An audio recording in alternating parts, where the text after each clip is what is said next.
우리 앞뒤 옆 사람 사랑합니다.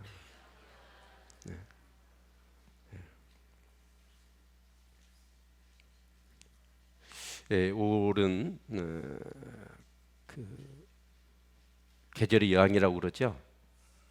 그리고 가정의 달이라고 얘기합니다.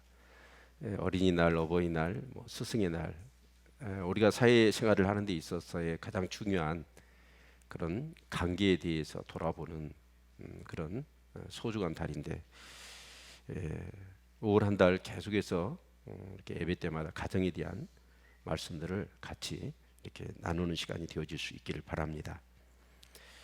하나님께서는 여시에 동안에 최선을 다하여 천지 만물을 창조하셨습니다. 하나님이 창조하신 세상을 보면 대략 그 순서가 첫째는 빛, 그 다음에 물, 그 다음에 하늘, 땅, 그리고 그 다음에 식물을 창조하셨고, 그 다음에 동물을 창조하셨고, 마지막에는 우리 인간을 창조하셨던 것을 볼 수가 있습니다.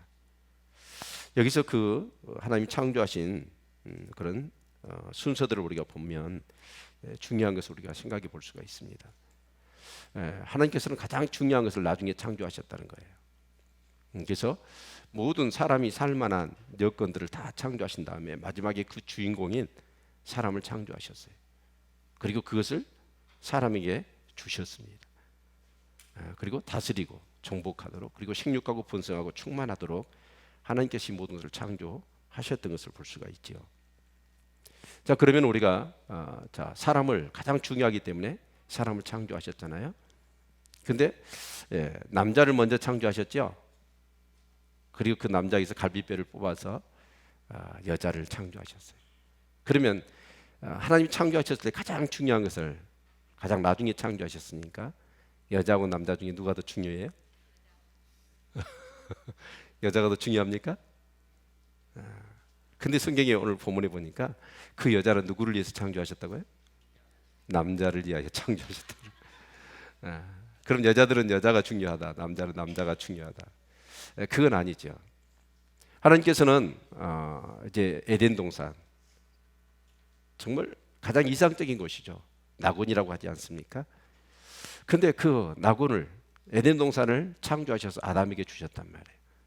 그럼 아담은 어때요? 행복해야 되잖아요. 근데 아담이 행복했나요? 별로 행복하지 않았어요. 그래서 하나님께서는 그 독취하는 것을 보시니까 보기에 좋지 않으셨어요. 그래서 하하를 창조해 주셨어요. 그리고 둘이 결혼식을 해 주시죠. 그래서 가정을 세워 주신 거예요. 그러니까 남자도 중요한 게 아니고 여자도 중요한 게 아니고 둘이 다 중요한 거예요. 그래서 가정이 소중한 겁니다. 가정이 얼마나 소중하냐 하는 것을 우리가 이제 이렇게 살펴볼 수가 있을 것입니다. 제 경우를 놓고 본다면 저에게 있어서의 가장 소중한 것은 목회입니다. 제가 목사니까요. 이 목회는 제 인생에서 뗄래야 뗄 수 없는 너무나 중요한 것입니다.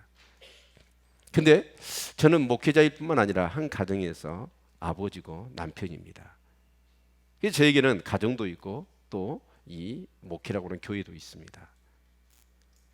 그런데 보면 이렇게 두 가지로 구분이 되어질 수 있어요. 물론 목회도 즐겁고 잘 되어지고 가정도 잘 이렇게 행복하게 되어지는 것이 가장 이상적인 게겠죠. 그러나 그러지 않을 때가 좀 많더라고요. 목회는 힘들어집니다. 근데 가정이 행복해요. 그러나 또 어떨 때는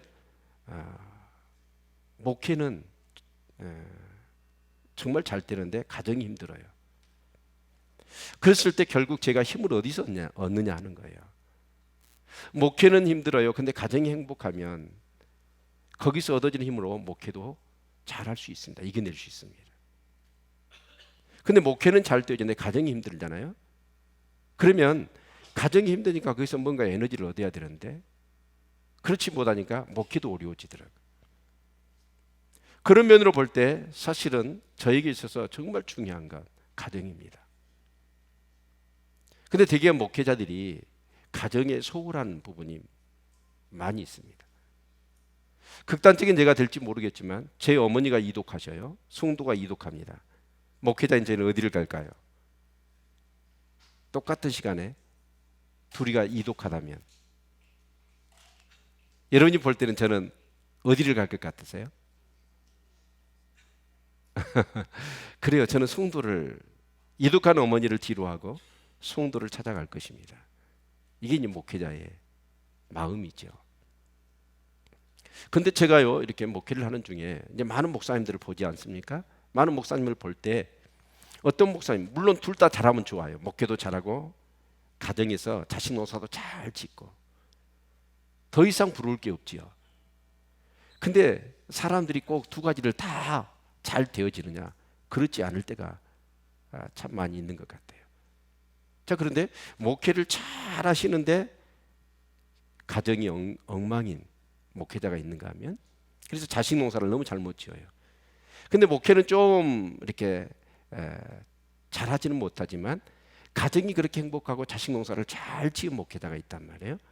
그러면 저는 어디다가 훌륭한 목사라고 제가 이렇게 표를 던질 수 있냐면, 비록 목회는 잘 못한다 할지라도 가정을 행복하게 하고 자식 농사를 잘 지은 목회자를 보면 저는 그 분이 오히려 더 훌륭한 목회자라고 저는 생각합니다. 그것은 무엇을 의미하냐면 목회보다도 더 힘든 게 뭐냐면 바로 가정이라는 것입니다. 근데 이 가정이 하나님께서 아까 말씀드렸지만 모든 것을 창조를 순서를 따라 하셨어요. 마지막에 남자와 여자를 창조하셨고 가정을 세우셨거든요. 그래서 이 사회가 유지되어지고 하나님이 주시는 에덴의 그 축복이 계속 흘러가도록 하나님이 가정을 세워주신 거예요. 그래서 정복하고 다스리고 생육하고 번성하고 땅에 충만하도록 하셨거든요. 그런데 가정의 이 소중함, 하나님 정말 가정을 소중하게 여기셨는데 오늘 우리 가정을 이루고 있는 우리 각자는 가정의 소중함을 하나님만큼이나 중요하게 여기지 않는 것 같아요. 영국에는 다음과 같은 법이 있다고 그래요. 앙이 되는 나이, 결혼을 할 수 있는 나이를 법으로 정했답니다. 앙은 18세가 되면 왕이 될 수 있어요. 그러나 결혼은 20세가 되어야만 허락이 되어진답니다. 그 말의 의미는 뭐냐면 한 나라를 다스리는 앙은 18세 나이에도 다스릴 수 있다는 거예요. 그러나 가정을 다스리는 자는 적어도 만 20세가 되어야 된다는 거예요. 아마 역사나 어떤 그런 깊은 문화라고 한다면 영국이죠. 그런 많은 역사적인 어떤 그런 상황 속에서 그렇게 법으로 정할 정도까지의 어떤 그런 많은 교훈을 얻었다고 생각합니다. 얼마 전에 소개해드렸듯이 러시아는 그런다고 그래요. 어머니들이 어떤 생각을 가지고 있냐면 군대 가는 아들을 불러서는 한 번 기도해라. 먼 바다를 향해하는 자식을 향해서는 2번 기도해라. 그만큼 위험하다는 거죠. 그런데 결혼을 앞둔 자녀에게는 3번 기도하라고 얘기한답니다. 그만큼이나 사실 우리의 가정을 우리가 이룬다는 것은 쉬운 일이 아니라는 그런 교훈이라고 생각을 할 수 있습니다. 사랑하는 성도 여러분, 다시 한번 우리 가정의 달을 맞이하여 우리 사랑하는 성도들이 가정의 소중함을 하나님만큼이나 여러분 깨닫고 인정할 수 있기를 바랍니다. 그리고 그 가정의 중요성을 기억하셔서 어떠하든지 가정이 하나님이 원하시는 그런 기쁨 그리고 행복이 넘치는 그런 가정을 꼭 세울 수 있기를 주님의 이름으로 축원을 드립니다. 가정을 지키고 가정을 복되게 하기 위해서 사실 우리는 최선을 다해야 합니다. 사람들은 학교에서 좋은 성적을 얻기 위해 자기의 최선을 다하지요. 사업을 하는 사람은 사업에서 성공하기 위해서, 직장생활 하신 사람은 직장에서 뭔가 성공하기 위해서 피나는 노력을 합니다. 그것은 옳고 너무 귀하고 합당한 일이라고 생각이 되어집니다. 그러나 안타깝게도 우리들의 대부분은 보다 중요한 가정을 위하여 연구를 하거나 그 가정을 위해서 노력하는 그 부분은 그런 어떤 내 자신의 어떤 그런 출세와 성공을 위해서 하는 거와 비교해 볼 때 너무나 등하지하지 않는가 그런 생각을 합니다. 그래서 보면 이 사회에 그런 데이터들을 보면 가정이 깨지고 가정이 온전치 못한 것 때문에 일어나는 많은 그런 낭패적인 일들이 비일비재하게 이 사회 가운데 곳곳에 일어나고 있는 것을 볼 수가 있습니다. 5월 한 달은 가정의 달로 우리가 정말 선포하고 매 예배 때마다 가정을 위해서 기도하고 어떠하든지 하나님의 말씀에 근거한 가정을 이렇게 이루도록 우리가 힘써야 할 줄로 믿습니다. 찬송 305장에 보면 사철의 봄바람 불어있고 사철의 봄바람 불어 나는 우리 가정 행복한 가정을 이룰 수 있기를 주님의 이름으로 축원을 드립니다. 그래서 몇 가지 오늘 본문의 말씀을 근거로 우리 가정에 대한 가장 기본적인 그런 요소들을 하나님 말씀을 통해서 같이 나누도록 하겠습니다. 자, 가정 그러면 보통 집을 세운다라고 우리가 한번 그림을 그려 보았으면 좋겠습니다. 여러분이 자 어떤 집을 갖기를 원하세요? 그림을 그릴 수 있습니까? 네, 가정은 홈이고 어떻게 보면 집을 세우는 것 같아요. 물론 그 가정은 관계지요. 그렇지만 집을 세운다라고 가정하고 항상 이 그림을 우리 성도들의 머릿속에 그리고 있으면 좋겠다 그런 생각을 갖습니다. 여러분 집을 세울 때 가정이라는 집을 세울 때 가장 중요한 첫 번째가 뭘까요? 뭐라고 생각하세요? 집 세울 때? 네, 기초가 중요하죠. 그렇죠? 네, 우리 교회를 지을 때 흙인 줄 알았어요. 다 걷어냈더니 밑에가 바위였습니다. 바위를 깨가지고 이 교회를 세웠습니다.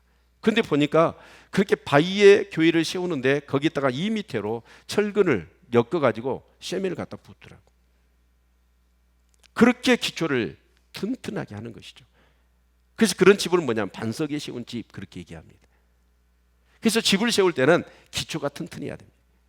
그 기초가 튼튼해야 반석 위에 세워야지. 만약에 모래 위에 흙 위에 집을 세웠다가는 여러분 창수가 나고 비바람 치면 그 건물 온데간데 없어져 버려요. 그러나 반석 위에 세운 집은 끄떡하지 않습니다. 우리 사랑하는 성도들의 가정이 반석에 세워질 수 있기를 바랍니다. 그 기초가 뭘까요? 그 기초는 바로 그리스도요, 그리스도의 말씀입니다. 아멘. 정말 여러분의 가정이 돈이 아닙니다. 세상 권력이 아닙니다. 돈만 있으면 가정이 행복할 것으로 생각하는데 여러분 큰 착각입니다.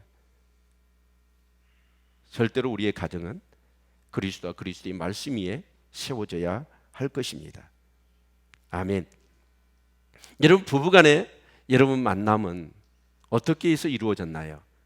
여러분의 부부는 어떻게 이루어졌고 여러분의 그 부부의 만남은 어떤 것이 기인한다라고 생각하십니까? 그냥 서로 마음이 끌리고 서로 좋아서 매력적이어서 이 여자하고 이 남자하고 살면 행복하겠다 해서 여러분이 결혼을 하셨나요? 물론 그렇게 하실 수도 있었지만 우리 예수를 믿는 사람들에게 있어서 부부의 관계의 기초는 뭘까요? 바로 예수 그리스도이십니다. 아멘. 바로 중매장이가 누구냐면 우리 하나님이셔요. 태초의 창세기 1 말씀을 보면 아담을 지으셨습니다. 독주하는 것이 보시기에 좋지 않아서 그 하를 창조하시고 그리고 하나님께서 그 하를 이끌어 아담에게 데리고 오시잖아요. 그리고 부모를 떠나라고 얘기하면서 서로 한 몸을 이룰지라. 그래서 하나님이 짝지어 준 것을 사람이 나눌 수 없느니라 라고 말씀하셨습니다. 그래서 여러분 우리는 그렇습니다. 제가 제 아내하고 연애를 할 때 아내가 저한테 편지를 보냈어요. 근데 그 마지막 말미에 뭐라고 썼냐면 많은 사연들을 얘기하고 나서 당신의 살 중에 살이요 뼈 중에 뼈인 오키가 라고 썼더라고요. 세상에 성경에 저는요 그런 아름다운 구절이 있는지 처음 봤습니다. 근데 그게 나중에 물어봤더니 성경에 있다는 거예요. 내 살 중에 살이요 내 뼈 중에 뼈래요 자기가.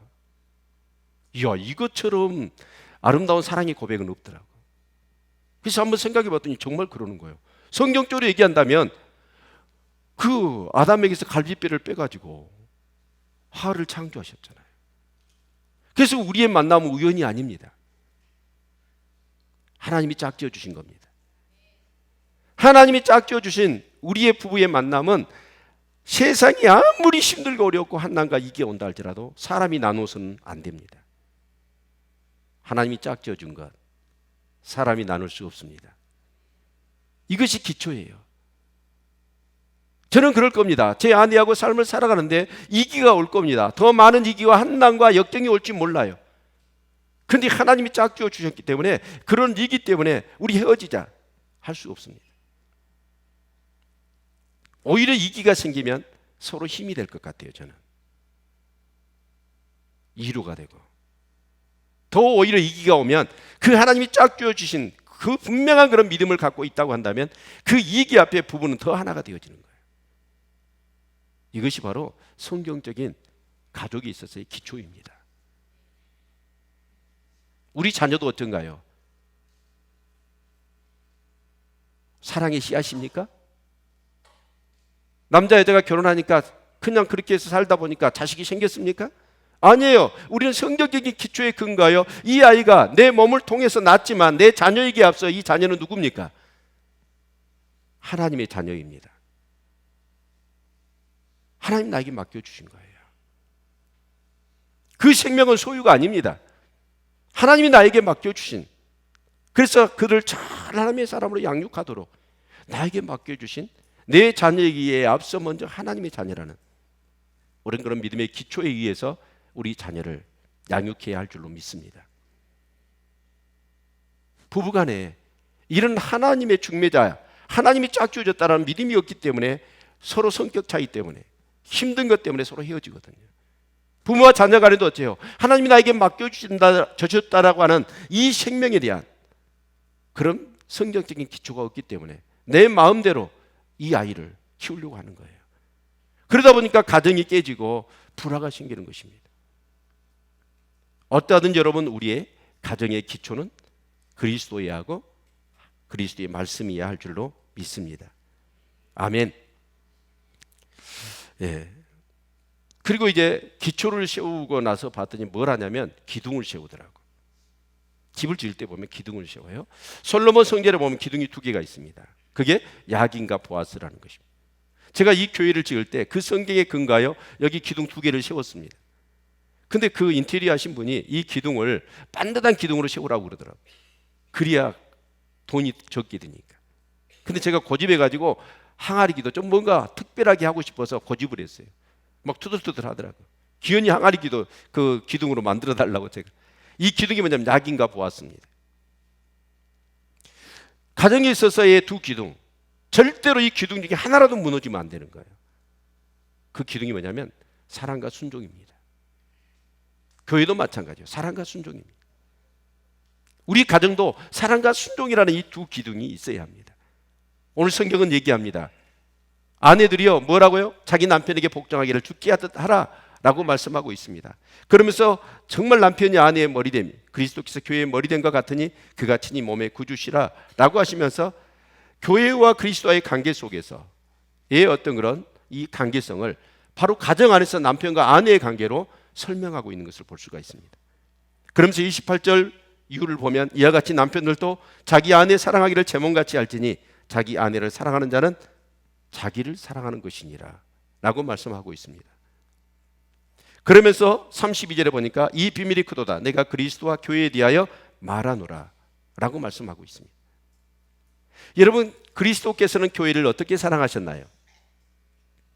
자기의 생명을 던지시기까지 사랑하셨습니다. 그래서 우리 남편들은 아내를 어떻게 사랑해야 돼요? 자기 생명처럼 사랑해야 합니다. 생명을 다해서 사랑해야 됩니다. 별로 아멘이 없으시네요. 여러분, 아내들 때문에 진저리가 났습니까? 이게 성경적인 거예요. 그래서 남편들은 아내를 위하여 생명을 다해서 사랑해야 합니다. 그 사랑을 받은 아내는 어떻게 해야 될까요? 존경과 아울러 복종해야 합니다. 이 2 기둥은 우리 가정에 있어서 없어서는 안 돼. 하나라도 무너지면 안 되는 겁니다. 그래서 5월 한 달 피독서를 그녀가 간절히 뭐죠? 제목이? 네, 한번 보십시다. 그녀가 간절히 바라는 사랑, 그 남자가 진심으로 원하는 존경. 제목만 봐도요. 여러분, 여자들은 어때요? 남편한테 뭘 받고 싶죠? 사랑받고 싶은 거예요. 남편들 아내들로부터 뭘 받고 싶으세요? 존경받고 싶어요. 그렇죠? 근데 보니까 존경할 만한 것이 안 보이는 거예요. 사랑할 만한 사랑스러움이 없는 거예요. 그래서 우리는 어때요? 이 사랑의 금이 가고 존경과 순종의 금이 간 거예요. 기둥이 무너져 버린 거예요. 그러니까 가정들이 어떻게 된 겁니까? 정말 작은 천국, 주의 임재가 있고 주님이 다스리는 가정이 되어야 될 텐데 그렇지 않아요. 우리 인간의 어떤 그런 성향이 다스려지는 거예요. 사랑하는 성도 여러분, 여러분의 가정 안에 이 두 기둥이 꼭 있어야 합니다. 사랑과 순종이 기둥처럼 있기를 주의 이름으로 축원을 드립니다. 남편들이 아내의 사랑을 그리스도께서 교회를 사랑하시고 이하여 자신을 주신같이 하라고 25절에 말씀하고 있습니다. 그리고 그 사랑을 받은 아내들은 남편을 존경하도록 그리고 순종하도록 말씀하고 있는 것을 우리가 볼 수가 있습니다. 사랑하는 성도 여러분, 저와 여러분의 가정 안에 이 사랑과 순종이 넘칠 수 있기를 축원합니다. 그러면 기둥을 세운 다음에 뭘 하든가요? 집을 지을 때 이 그림을 딱 그려놨으면 좋겠어요. 창문을 달더라고요. 여러분, 집을 지었는데 창문이 없는 집은 어쩔까요? 얼마나 답답하고 어둡겠습니까? 그러나 집에 있어서의 정말 운치가 드러나는 건 뭐죠? 창문이 있는 거예요. 그래서 햇살이 들어옵니다. 또 때로는 문을 열어 환기를 시킵니다. 신선한 공기가 가정으로 들어오지요. 그러듯이 사실 우리의 가정에 있어서 중요한 이 창문 같은 역할을 하는 게 뭐냐면 바로 권위와 질서라는 것입니다. 여러분, 교회 안에 그리스도가 머리가 되듯이 우리 가정 안에 바로 머리됨이 누구냐면 남편입니다. 그리고 그 남편은 영적인 제사장 그리스도처럼 하나님의 그런 뜻과 사랑을 가지고 여러분 가정을 섬겨야 할 줄로 믿습니다. 그리고 그 권위에 모든 아내와 자녀들은 순종해야 할 것입니다. 물론 그 권위를 갖는 데 있어서 인간적인 권위로 군림해서는 안 될 것입니다.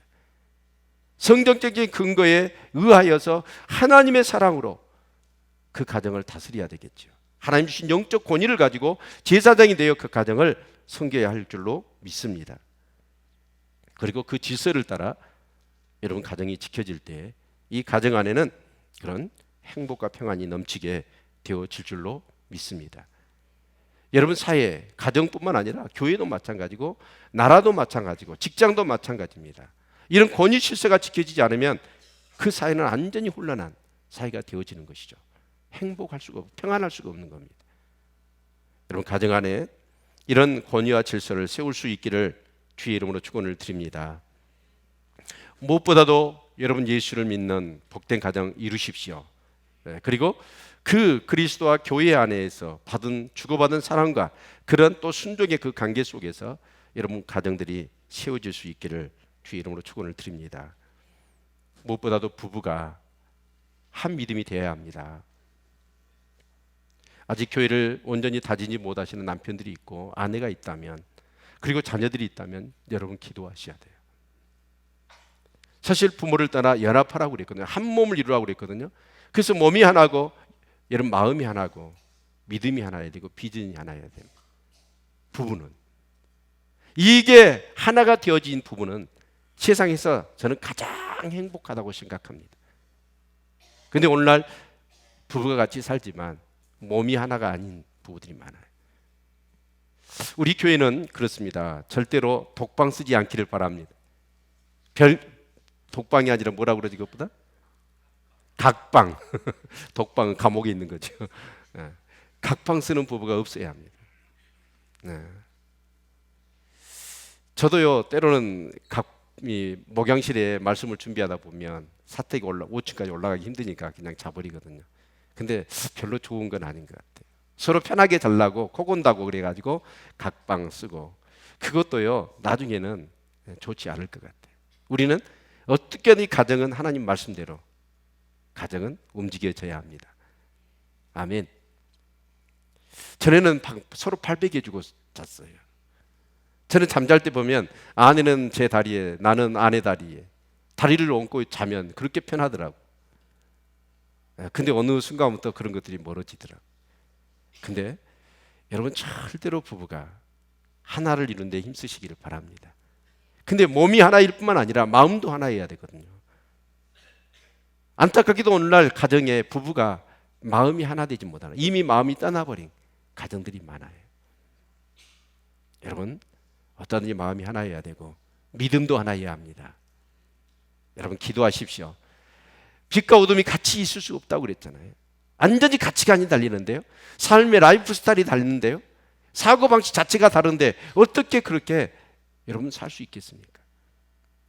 그래서 여러분 절대로 부부는 한 믿음이어야 합니다. 여러분 그럴 때 그 가정 안에 하나님의 임재가 있고 하나님이 통치하실 줄로 믿습니다. 그래서 기초를 그리스도와 말씀으로, 기둥을 사랑과 순종으로, 그리고 창문을 달아요. 권위와 질서로. 그리고 그 위에 지붕을 얹습니다. 그 지붕은 뭐냐면 경건생활입니다. 수 없는 폭풍우 비바람이 몰아쳐오잖아요. 근데 그 지붕을 잔잔하게 덮어놓으면 그런 비 한 방울이 새지 않고 바람이 한 점 들어오지 않도록 그걸 보호하는 게 바로 지붕이에요. 마찬가지입니다. 오늘 세상은 세속적인 가치는 얼마나 우리 가정 안에 많이 들어오고 있는지 몰라요. 그런데 그 경건 생활을 하게 되어지면 그런 모든 내부적인 그런 요인들로부터 우리의 가정을 경건하게 지키게 될 줄로 믿습니다. 아멘. 쉽지는 않지만 어떻게 하면 우리 가정 안에 예배가 드려지고 찬양이 있고 하나님의 말씀을 붙들고 기도하는 그런 생활들이 이루어져야 할 것입니다. 그리고 말씀을 가지고 삶을 나누고 말씀을 통해서 우리의 삶들을 서로 점검받고 그러면서 이 경건한 삶, 이 삶이 되어진다면 정말 다니엘과 다니엘 세 친구를 우리가 보십시다. 그 가정 안에 어린 소녀들이 바빌론의 포로로 가나요? 그럼에도 불구하고 그들은 어째요? 극렬히 타는 풀무불에 우리가 집어넣는다 하나님이 우리를 구해 주실 것이고 서로 그리 아니하실지라도 나는 우상 앞에 절하지 않겠습니다. 세상과 절대로 타협하지 아니하고 세상에 되지 않을 수 있는 그런 경건의 능력, 그것들을 우리는 우리 가정 안에서 생활해야 합니다. 다니엘은 그렇습니다. 기도 생활, 그 기도하는 것을 계기를 세워가지고 그 사자굴에 집어넣으려고, 여러분 그것을 이 다니엘은 정확하게 알고 있습니다. 그럼에도 불구하고 그 기도하는 것을 포기하지 않습니다. 사자굴에 들어간다 할지라도 그 기도의 비밀, 그 기도의 그 특권과 그 기도의 그런 엄청난 그런 축복을 포기할 수 없는 그런 경건의 능력을 갖춘 그런 삶을 우리는 우리 가정 안에서 살아야 할 것입니다. 여러분 이렇게 산다면 우리의 가정은 하나님의 놀라운 그런 은혜와 축복을 경험하게 되어질 것입니다. 자, 그럼 지붕을 덮었습니다. 그 다음에 뭘 해야 될까요? 이제 출입문을 만들어야 합니다. 그 문들을 통해서 우리 가정의 행복한 모습들, 행복한 소리들, 하나님을 예배하고 하나님을 신앙하고 하나님을 경외하는, 그러면 하나님께서 축복하시고 은혜 주신 것들을 우리는 그 문들을 통해서 밖으로 행복한 웃음소리가 끊어지지 아니하고 그 찬양과 하나님을 예배하는 그 소리가 그 문들을 통해서 이웃들에게 전해져야 할 것입니다. 그들이 물을 것입니다. 예, 당신들은 그렇게 이 험악한 세상에서 그렇게 행복하고 웃음이 가득하고 그 찬양이 넘치는 가정을 이룰 수 있습니까? 라고 물었을 때 우리는 자신 있게 얘기할 수 있어야 합니다. 예수님 때문입니다. 예수님 때문에 나는 행복합니다. 아무리 삶이 힘들고 어려워도 우리는 예수님 때문에 그것을 이겨낼 수 있었고 예수님의 위로가 있었고 예수님의 그 도우심이 있어서 우리는 그것을 통해서 우리는 오히려 더 축복을 받았습니다. 예수님 때문에 행복합니다. 그래서 그 문들을 통해서 정말 그 우리 이웃들에게 주의 복음을 증거하는 그런 삶을 살아가야 할 것입니다. 비행기 없이 싱싱 날아다니고 접시 깨지고 뭐가 우당탕하고 싸우는 소리에 욕하고 저주하는 소리들, 그것이 여러분 이웃들에게 보여서는 안 될 것입니다. 일 때문에 행복하시죠? 행복하십니까? 여러분 예수 때문에 행복한 저와 여러분의 가정들이 되어질 수 있기를 주의 이름으로 축원을 드립니다. 그리고 마지막으로 이제 기초를 든든히 했습니다. 기둥을 세웠습니다. 창문을 만들었습니다. 지붕을 덮었습니다. 문을 만들었습니다. 다 됐지요. 그런데 뭘 해야 되나요? 제가 어렸을 때 저희 동네에 어떤 집이 비둘기를 키우더라고요. 다 돋보였습니다. 그 집이. 비둘기가 그 집을 막 만들어 놨어요. 그럼 비둘기가 그런 비둘기는 어떤 상징을 얘기하죠? 바로 성령 충만입니다. 그래서 에베소 5장 18절 말씀을 볼까요? 18절 말씀을 같이 한번 보겠습니다. 같이 함께 읽겠습니다. 시작. 술 취하지 말라 이는 방탕한 것이니 오직 성령의 충만을 받으라. 가정이 성령 충만하지 않고 남편이 술 충만해 가지고 다 때려 부수는 가정들이 있습니다. 여러분 성령 충만해. 그 성령 충만을 얘기한 다음에 무슨 얘기를 하냐면 가정 얘기를 하고 계시는 거예요. 그러니까 우리의 가정이 진짜 행복한 가정을 이루려면 성령 충만해야 됩니다. 예수를 믿고 구원받은 사람에게 있어서 또 다른 복음이 있다면 성령 충만입니다. 성령 충만하면 우리는 어때요? 내 감정, 내 생각, 나의 어떤 뜻이 아니라 하나님께서 나를 다스리시는 거예요. 그 인격자 되신 성령께서 전혀 내가 인격에 터치 없이, 거부감이 없이, 부담감 없이 성령님은 내 인격을 완전히 감동감화 시키셔서 하나님의 뜻에 순종하게 살아갈 수 있도록 성령님은 인격적으로 우리를 다스리시더라고요. 그래서 그 비둘기가 바로 성령 충만. 우리 가정이 성령 충만해 보세요. 그러면 남편은요 아내 때문에 너무 행복할 겁니다. 아내는 남편 때문에 행복하고, 부모는 자녀 때문에 행복하고, 자녀는 부모님 때문에 너무나 행복하고. 예요, 남편은 군림하지 않습니다. 함부로 무례히 행치 않습니다. 사랑이 넘치거든요. 오래 참거든요. 성령께서는 아내도 마찬가지고 부모도 마찬가지고 자녀도 마찬가지고. 그래서 우리의 가정 안에 여러분 성령 충만해야 합니다. 아멘. 여러분 이 성령 충만함을 위하여 여러분은 기도할 수 있기를 주의 이름으로 축원을 드립니다. 그래서 내가 다스려서는 안 돼요. 내 생각이, 내 어떤 그런 의향이 우리의 가정에 인간적인 어떤 것이 드러나서는 안 되고, 정말 나를 통해서 내 아내가, 내 자녀들이 정말 내 남편과 함께 하신 하나님이 우리의 가정을 이렇게 함께 하시구나 라는 것들을 우리는 보게 해야 합니다. 모든 남편과 아내, 자녀, 부모에게 성령 충만할 것을 오늘 성경은 우리에게 강조하고 있습니다. 여러분 성령 충만합시다. 네. 성령 충만하면 싱글벙글이잖아요. 항상 감사 기쁨이 넘치잖아요. 우리 옆 사람 보십시다. 성령 충만하십시다. 네. 여러분 성령 충만할 수 있기를 축원합니다. 아멘. 한 가지를 더 포함시키고 싶습니다. 오늘 에베소 5장 31절의 말씀을 보면 같이 한번 읽어볼까요? 5장 31절 시작. 이러므로 사람이 부모를 떠나 그 아내에 합하여 그 둘이 한 육체가 될지니. 오늘 본문을 보면 사람이 부모를 떠나 아내에 합하여 그 둘이 한 육체가 된다. 그래서 자녀들은 어때요? 부모를 떠나야 되고 부모는 자녀를 떠나 보내야 합니다. 떠나 보내면 뭐예요? 그 두 사람이 완전한 독립된 한 가정으로서의 온전한 연합을 이루도록 부모는 도와야 합니다. 근데 오늘 우리나라의 문화 속에서 이 부모는 자녀를 떠나보내지 못합니다. 자녀는 부모를 떠나지 못합니다.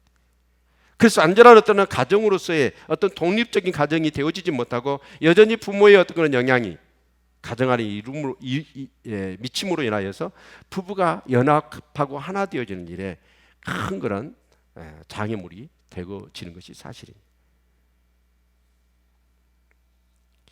오늘날 시대는 많이 바뀐 것 같아요. 그래서 우리 부모들도 옛날에는 부모님들이 그랬어요. 자식들을 잘 키워놓으면 이 자녀들이 부모를 공양할 것이다. 확실한 노후 대책이죠. 그런데 요즘 부모들하고 얘기를 해보면 부모들은 그렇더라고요. 자식 덕 보려고 생각하지 않더라고요. 지네는 지네리고 우리 인생은 따로 있다. 물론 자녀는 우리 부모들의 미래지요. 덕 보려는 미래가 아니라 자녀를 잘 키워서 하나님의 그 뜻 가운데 자녀가 잘 되어지는 거. 이게 우리의 미래지요. 그런 부모들은 결코 자녀들 덕을 보려고 생각하지는 않을 겁니다. 또한 자녀들 또한 어떻습니까?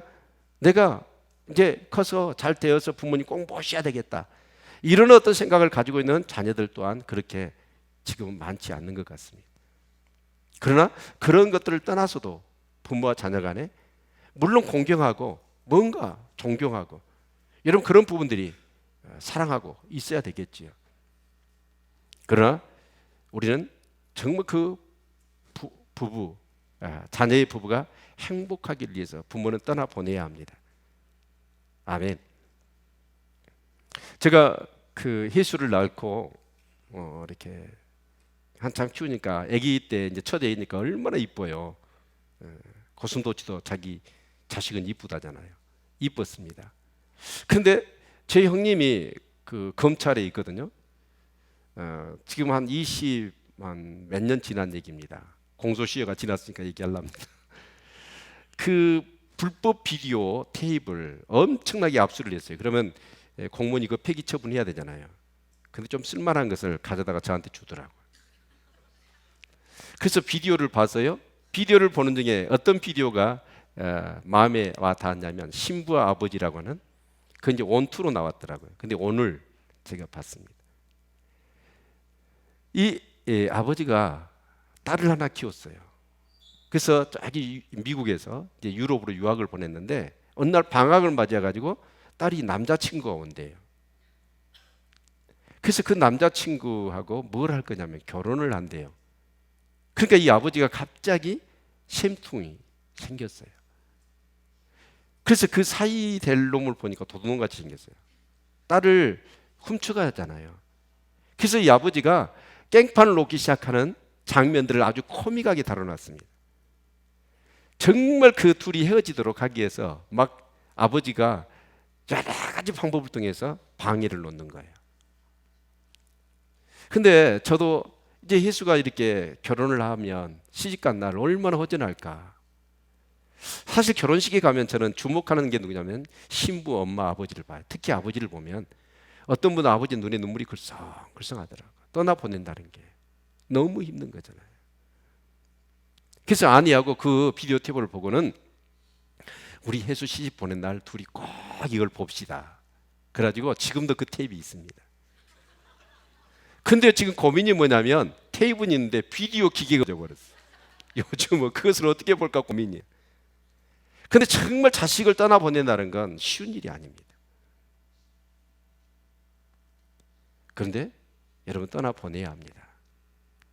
온전히 떠나보내야 행복할 줄로 믿습니다. 아멘. 우리 아이들 의역이나 은평이도 그럴 것 같아요. 지금 애인들이 생기면 이제 애인들한테 푹 빠지겠지요. 아버지 생일은 챙기지 않지만 잊어버렸지만 지네 애인들 생일에 장미를 한 다발씩 갖다 선물할 겁니다. 정말 어떻게 보면 부모의 입장에서는 서운하기도 하겠지만 그 자식들이 자기 애인과 자기 마누라를 사랑하고 정말 행복할 수 있다고 한다면 그 서운함도 우리는 감수해야 되겠죠. 오히려 그것은 당연한 거 아니겠습니까? 사랑하는 성도 여러분, 우리 자녀는 떠나보내야 합니다. 우리 또한 부모님을 떠나와야 합니다. 그래서 온전한 가정으로서의 독립적인, 그러면서 하나님에 의해서 가정이 세워지고 다스려지는 그런 가정을 이루어야 우리의 가정은 행복할 줄로 믿습니다. 사랑하는 성도 여러분, 말씀을 다시 한번 정리해 보죠. 하나님께서 세우신 최고의 가장 중요한 기관은 바로 가정입니다. 하나님께서 그 에덴 동산에 그 가정을 세워주셨습니다. 그래서 그 가정을 통해서 하나님 영광을 받으시고 찬송과 예배를 받으시며 그 에덴 동산이 하나님의 뜻 가운데서 다스려지기를 원하셨던 것입니다.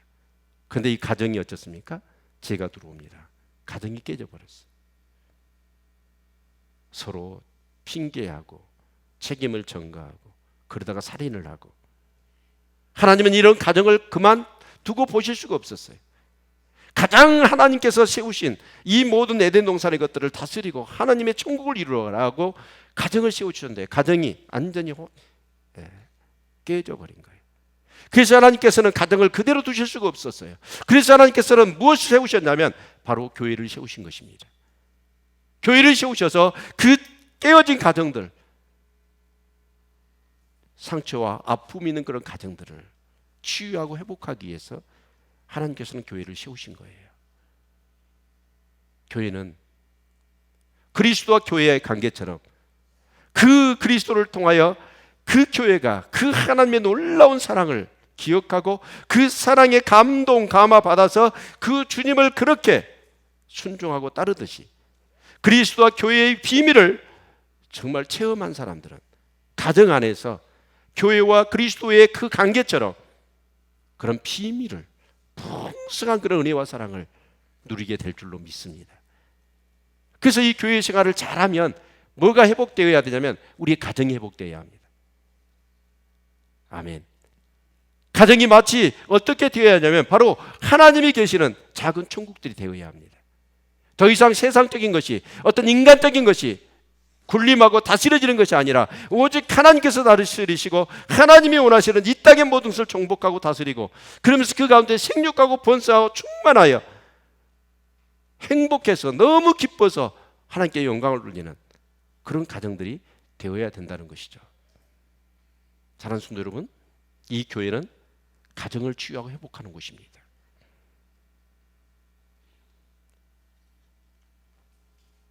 그래서 교회 생활을 잘한 사람은 가정 생활이 치유되고 회복될 줄로 믿습니다. 그런데 만약에 교회 신앙생활은 잘하는데 가정 생활이 엉망이다, 그 사람은 신앙생활을 잘못한 겁니다. 오늘 안타깝게도 저는 많은 크리스찬들을, 우리 교인들을 통해서도 그런 얘기를 들어요. 충격을 받을 때가 많습니다. 교회 와서 신앙생활을 해요. 말씀은 배워요. 기도는 해요. 그런데 그런 어떤 삶의 그런 원리, 성경적인 그런 가르침이 실제 내 삶 속에서는 미치지 못한다는 거예요. 왜 우리 자녀들이 문제가 될까요? 제 동교 목사님이 그렇더라고요. 교회에서는 그렇게 어머님 아버님이 신앙으로 그렇게 존경을 받고 겸손하고, 집에 오면 아버지는 폭군이 된다는 거예요. 교회에서 보았던 아버지와 집에서 보는 아버지가 다르다는 거예요. 그러니까 아이가 비뚤어져 버리는 거예요. 정체성의 혼란을 갖는 거지. 사랑하는 성도 여러분, 교회에서 우리가 은혜 받았으면, 하나님 말씀을 배웠으면 어디 가서 실천해야 될까요? 가장 먼저 우리 가정입니다. 성경적인 근거에 의해서 가정이 세워져야 돼요. 그리스도와 교회의 관계 속에서 주고받는 은혜와 사랑과 그 존경과 순종이 우리의 가정 안에서, 부부 간에 이루어져야 되고, 부모와 자식 간에 이루어져야 합니다. 한때 그 국민일보의 믿음의 명문가에 대한 그 내용들을 보면 정말 이 성경적인 근거에 의해서 가정이 세워지는 가정들, 뭐가 다르더라고요. 하나님 그렇게 축복하시더라고요. 왜요? 하나님의 말씀에 의해서 그 가정이 운영되어지고 하나님의 말씀에 세워지니까 하나님이 여러분 축복하실 수밖에 없는 겁니다.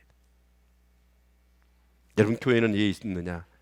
여러분의 가정을 위해서 있는 겁니다. 사랑하는 성도 여러분, 가정은 너무나 소중한 것입니다.